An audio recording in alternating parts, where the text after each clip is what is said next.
Coucou tout le monde, ici Tata Nexua pour un nouveau format court, un nouveau donne-moi un extrait. Et ouais, purée, lancez-moi le générique.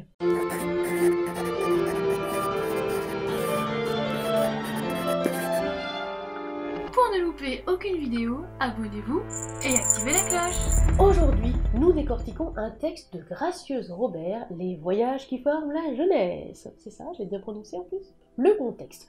On est au début d'un chapitre et l'extrait commence avec un récit de voyage par Agathe. San Gimignano, 3e jour de voyage. Attention, c'est parti. J'ai juste besoin de sentir que je suis encore une femme et non une employée non rémunérée pour s'occuper des gamins, des tâches quotidiennes et des finances. Je rentre après le boulot, il n'a rien fait. Il est devant son ordinateur et il dit quoi? J'en sais rien.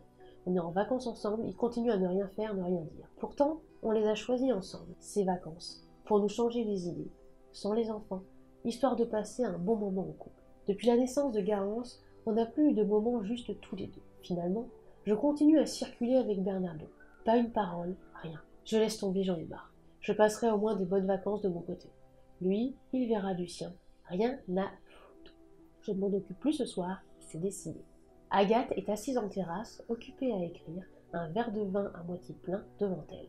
Jérémy vient s'installer dans le fauteuil d'un groupe de fauteuils proche de celui d'Agathe. Il lui sourit. C'est une bonne idée ça de venir ici avec une bonne bouteille, un moment de tranquillité que je ne vais pas briser, ne vous inquiétez pas. Je viens juste profiter d'un peu de fraîcheur. Ça fait du bien après la chaleur de la journée. Vous voulez vous joindre à moi? Propose Agathe en lui montrant le deuxième verre vide. Vous êtes seul? Votre mari est déjà couché? Oui, il était fatigué. Et vous, vous n'allez pas en balade? Pas ce soir, non. On part tôt demain, je préférerais rester au calme, lui répond Jérémy avec un sourire. Vous voulez goûter le vin? J'ai pris une demi-bouteille, mais je ne boirai pas tout, propose Agathe en lui montrant la bouteille. En plus, je n'aime pas boire seule, lui dit-elle en lui servant un verre. Vous n'attendez personne d'autre? Ah, je ne crois pas que Giulia viendra encore me rejoindre. Elle m'avait dit qu'elle n'était pas sûre de revenir après notre petit café. C'est l'italienne? Qu'est-ce que j'en pense? Alors, le début est assez fluide. Après, je pense que vous avez noté les petites répétitions. Il y a effectivement pas mal de répétitions qui alourdissent malheureusement le texte. Après, d'entrée de jeu, j'ai un petit peu de mal parce qu'il y a le manque d'incise, disons, comportemental. Mais on va décortiquer ça ensemble.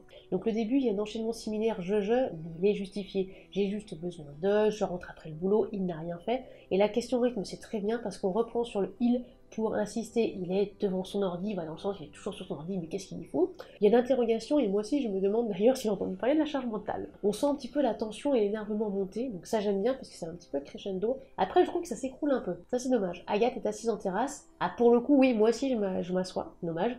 Alors il y a la répétition de son prénom assez proche, il y a d'autres répétitions, alors qu'au monté on aurait dû peut-être assister à une explosion ou quelque chose. Je suis un petit peu frustrée de ce point de vue-là. C'est une bonne idée ça de venir ici avec une bonne bouteille, il y a la répétition d'ailleurs en passage de bouteille, c'est pas forcément nécessaire. Un moment de tranquillité que je ne vais pas briser, ne vous inquiétez pas. Alors, c'est un dialogue, chaque perso pense et dit ce qu'il elle veut, mais je trouve que ça manque un petit peu de dynamisme et peut-être que l'air de rien, ça fait aussi un petit peu réaliste sans être trop réaliste, à savoir, est-ce que forcément on fait tout le temps des percuphrases dans la vraie vie? Non.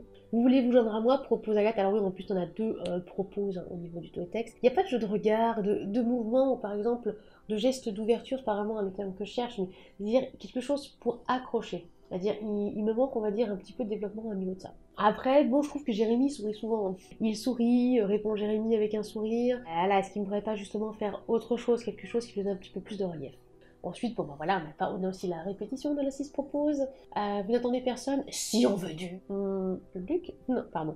Peut-être un petit peu plus de choses, je vais pas dire épicées, mais voilà, un petit peu plus de dynamisme. Bref, c'est quand même pas mal, hein, surtout que j'ai déjà lu des histoires de Gracieuse Robert, et clairement, elle s'améliore, elle évolue quand même côté plume. Là, il y a beaucoup plus de développement, il y a une volonté de vouloir développer le côté narratif, c'est bien.